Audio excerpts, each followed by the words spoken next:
अस्सलाम वालेकुम sir. Sir मेरा नाम परवेज़ है, यह मेरी बीवी है, ये माजूर भी है, मैंटल हॉस्पिटल दी मरीज़ भी है। 4 सालों तो इन्हों का इलाज चल रहा है ते 3 मेरी बेटियां ने, 2 मेरे बेटे ने, लेकिन हाले कमा नहीं सकते। मैं भी मजूर हाँ, यह वेख सकते हो गोडा मेरा टुटिया है।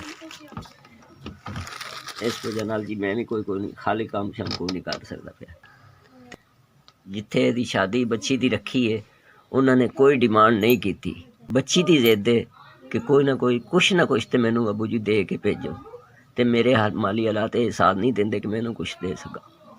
लिहाजा बर्तन तो कोई बिस्तरे वगैरह बच्ची कहती है कि मैनू दिओ, चलो बकाया बच्चे छोटे ने ते बीवी भी मजदूर है, तुसीं वेख सकते हो। मेरे बिस्तरे ते बर्तन बस मैनू कुछ यो ही लैके दे दिओ, तुहाडी बड़ी मेहरबानी होई।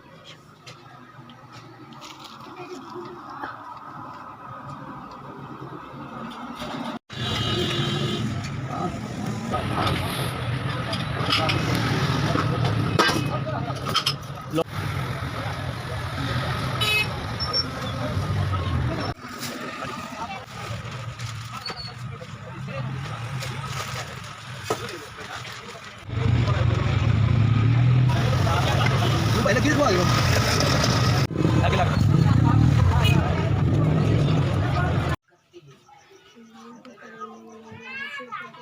बच्ची का किलो खून वध गया।